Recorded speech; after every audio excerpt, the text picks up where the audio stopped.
வணக்கம். மாலை முரசு செய்திகளை விரிவாக பார்ப்பதற்கு முன்பாக முதல் தலைப்புச் செய்திகளை பார்க்கலாம்.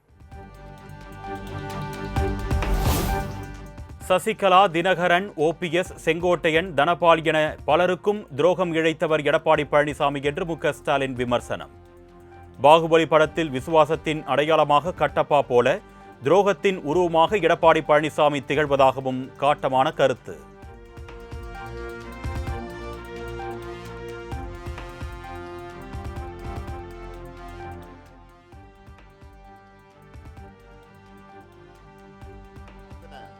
முன்னாள் சட்டப்பேரவையுடைய தலைவர் தனபால் அவர்களுக்கே சீட்டு கொடுக்காம துரோகம். விசுவாசத்துக்கு ஒரு உருவம் இருந்தா அது நீதான் கட்டப்பா அப்படின்னு ஒரு வசனம் வரும். அதுபோல துரோகத்துக்கு ஒரு உருவம் கொடுத்தா அது பழனிசாமி தான். இப்படி தன்னையே நம்பிய அத்தனை பேருக்கு அல்வா கொடுத்த பழனிசாமி பேசுறத மக்கள் எப்படி நம்புவாங்க?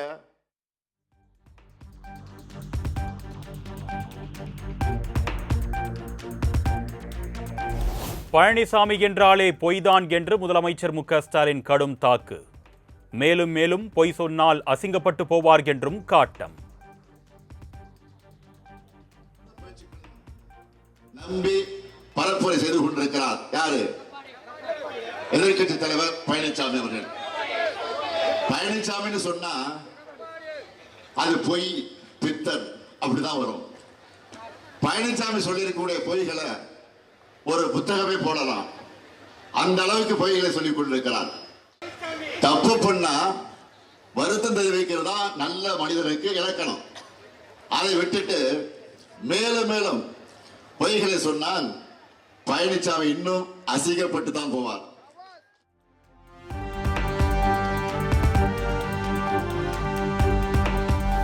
கர்ம வீரர் காமராஜரை சங்கிகள் கூட்டம் டெல்லியில் வைத்து வீட்டோடு கொளுத்த பார்த்ததாக முதலமைச்சர் மு.க. ஸ்டாலின் குற்றச்சாட்டு.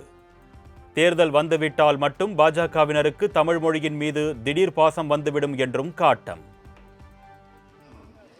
தமிழ்நாட்டுக்கு எதிராக எல்லா வேலையும் பார்த்துட்டு தேர்தல் வந்தா மட்டும் தமிழ் மேல பாசம் இருக்கிற மாதிரி காமராஜர், எம்ஜிஆர் மாதிரி தலைவர்களை சொந்தம் கொண்டாடவும் கிளம்பிடுறாங்க.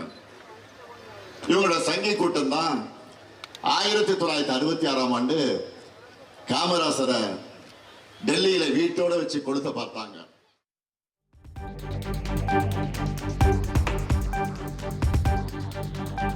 தேர்தல் அறிக்கை என்னும் சூப்பர் ஸ்டாரை களம் இறக்கியிருப்பதாக முதலமைச்சர் மு.க. ஸ்டாலின் பேச்சு. திமுக தேர்தல் அறிக்கையால் 6லிருந்து 60 வரை உள்ள அத்தனை பேரும் பயனடைய உள்ளதாகவும் பெருமிதம். திமுக தேர்தல் அறிக்கை வெளியிட்டிருக்கிறார். அதாவது நம்ம சூப்பர் ஸ்டாரை களத்தில் இறக்கி நான் பிரச்சாரத்தில் இறங்கி இருக்கிறேன். ஒரு பாட்டு வரும், சூப்பர் ஸ்டார் யாருன்னு கேட்டா சின்ன குழந்தைங்க சொல்ற பாட்டு ஞாபகம் இருக்கு அவங்களுக்கு? அந்த மாதிரி இது சூப்பர் ஸ்டார். இப்போ எல்லாரும் இதை தான் பேசுறாங்க. 6லிருந்து 60 வரை, பெண்கள் முதல் ஆண்கள் வர, இளைஞர்கள் முதல் முதியோர் வர திமுக தேர்தல் அறிக்கை எல்லாருக்கும் பிடிக்கும். பிடிக்காதவர்களே இருக்க முடியாது.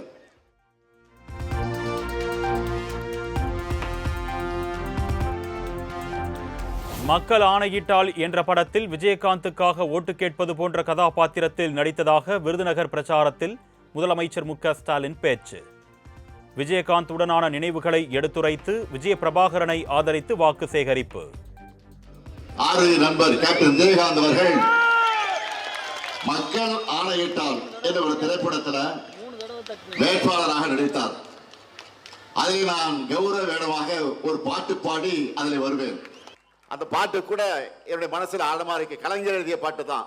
ஆற அமர கொஞ்சம் யோசிச்சு பாரு, அடுத்த வரும் தலைமுறைய சிந்திச்சு பாரு, ஏற இறங்க இப்படின்னு பாட்டு வரும். அப்படி இவருடைய அப்பாவுக்கு ஓட்டு கேட்டு திரைப்படத்தில் நடிச்சேன்.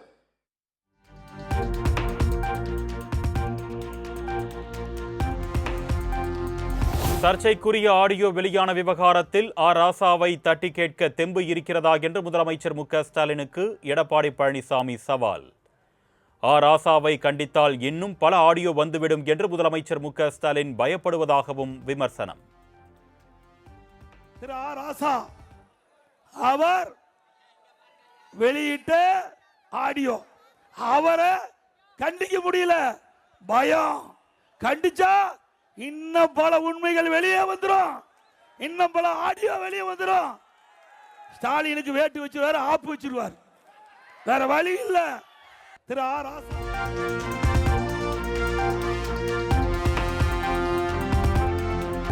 முன்னாள் முதலமைச்சர் கருணாநிதி வீட்டு சிறையில் அடைக்கப்பட்டது உண்மை என்றால் சட்ட ரீதியாக நடவடிக்கை எடுக்கப்படும் என்று எடப்பாடி பழனிசாமி உறுதி.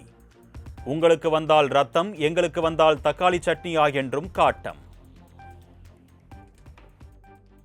திரு ஸ்டாலின் அவர்களே, திரு ராசா அவர் ஆடியோவில் சொன்ன கருத்து அதை விசாரிக்கப்பட்டு அது உண்மை இருந்தால் அதற்கு யாரெல்லாம் பொறுப்பாளர்களோ அவர் மீது யாராக இருந்தாலும் சட்ட ரீதியாக அதிமுக அரசு நடவடிக்கை எடுக்கப்படும். எப்படி எங்க அம்மா விமர்சனம் செஞ்ச அதே பாணிதான். உங்களுக்கு வந்தா ரத்தம், எங்களுக்கு வந்தா தக்காளி சட்னி. விடமாட்டோம் ஸ்டாலின் அவர்களே, முழு விசாரணை மேற்கொள்ளப்படும். கொட்டு மழையை பொருட்படுத்தாமல் இடைவிடாது பிரச்சாரம் செய்த சீமான். மழையில் நனைந்து கொண்டு பேச்சை கேட்ட பொதுமக்கள் மற்றும் அக்கட்சி தொண்டர்கள்.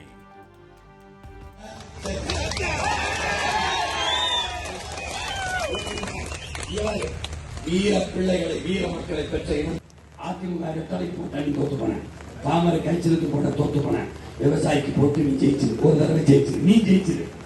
என் அன்பு தம்பி நாகரிக இளவல்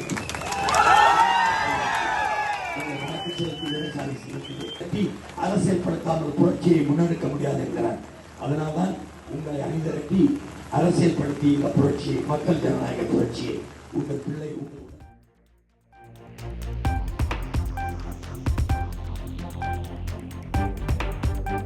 மிகுந்த வலியுடன் தேர்தலை சந்திப்பதாக விஜய் கூறியதற்கு நாம் தமிழர் கட்சி ஒருங்கிணைப்பாளர் சீமான் சரமாரி கேள்வி. இலங்கையில் 1.5 லட்சம் பேர் கொலை செய்யப்படும் போது, 800 மீனவர்கள் கொலை செய்யப்பட்ட போது, 480 விவசாயிகள் தற்கொலை செய்த போது விஜய்க்கு வலியாக தெரியவில்லையா என்றும் கேள்வி.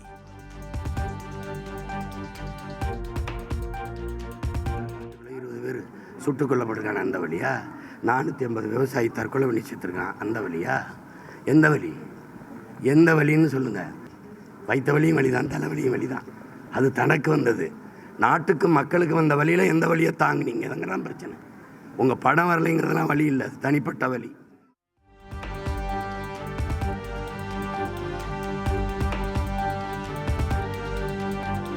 இந்தியாவின் மீது 196 லட்சம் கோடி கடன் இருக்கும் போது தமிழ்நாட்டின் மீது உள்ள கடன் பற்றி பேசுவதற்கு பியூஷ் கோயலுக்கு தகுதி இல்லை என்று சீமான் விமர்சனம்.